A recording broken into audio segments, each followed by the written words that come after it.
What's up, Pineal family? So we are back at the plot. Of course, the plot I'm talking about is a plot that everything we grow, we're gonna give away to our communities. So here we are. I'm gonna try to plant most of it today.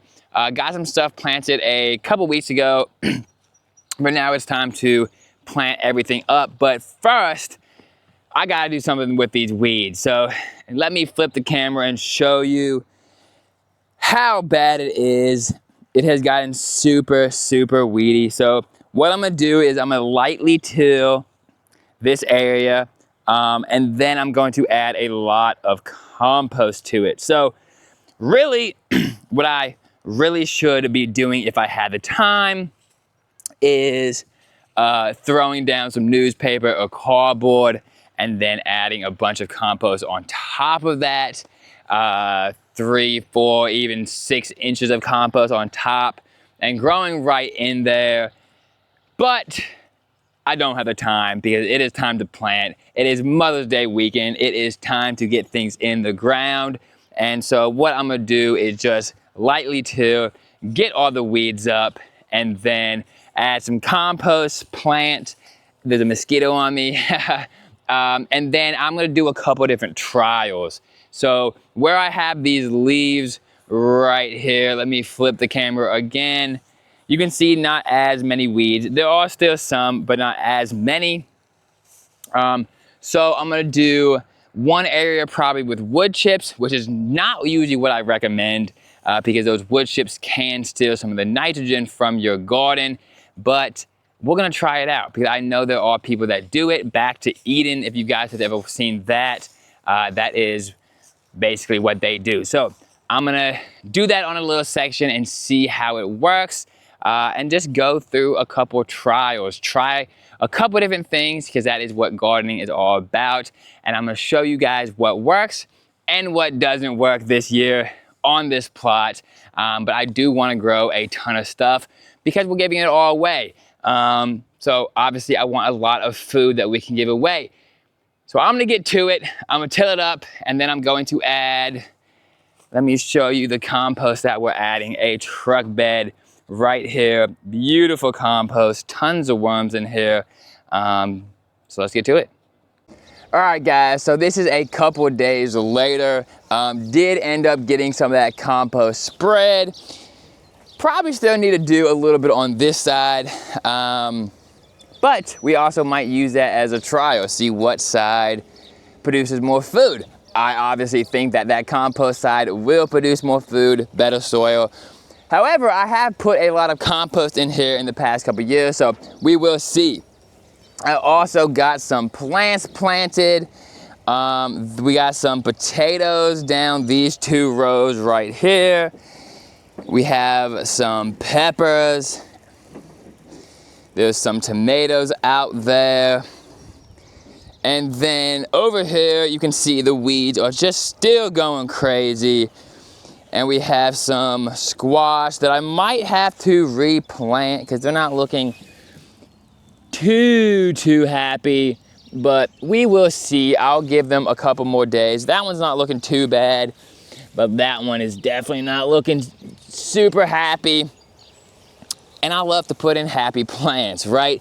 Yes, if you put in some unhappy plants, it probably will still produce food, but for efficiency purposes, a strong seedling is gonna turn into a strong plant, and a strong plant is gonna produce the most amount of food possible. That's exactly what I want in this garden, the most amount of food possible. So we will see in the next couple of days what those are doing. The tomatoes and peppers that I have planted here are looking pretty good. Again, just a bunch of weeds.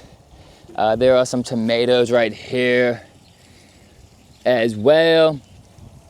But there is a bunch of this thistle, which sucks because it is prickly and it is not fun to work with.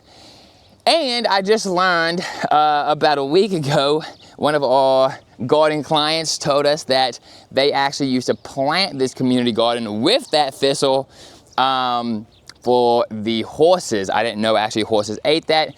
So apparently they do, and apparently they actually planted it, and that's why I'm having such a problem. If you're starting a garden in your backyard or your front yard or wherever you're starting it, and you are starting with like the no-dig kind of method, a regenerative agriculture method where you're just laying newspaper or brown paper or cardboard, something like that, down on the grass, and then putting 6 inches, 7 inches of compost on top, you're not really gonna have nearly as much problem as I'm having right now. I did not start on grass. This was not a grassy field. This was a weedy field. Pretty different. Grass dies a lot easier than some of these weeds. My hair is looking crazy.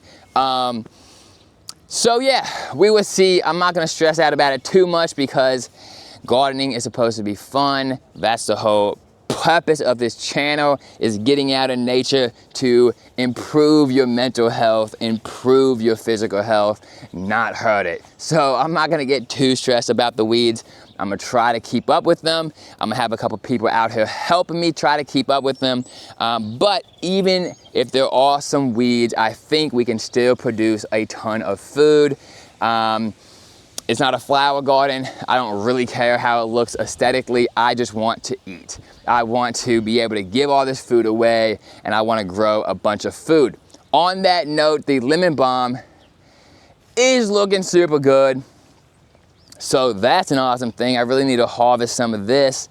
It was super, super awesome. I might dry some out. You can use it for teas. It makes a really, really awesome tea. It's very stress relieving. It's good for bedtime. And yeah, so that is this video with this garden. We're still growing. The weeds are still growing, but also our veggies are also growing as well. So yeah, until next video, guys. Love you guys. Peace out. Let's keep growing and let's build healthier and more sustainable communities. We can do it together. We are stronger together. Let's bring the country together and let's grow some plants. Peace out.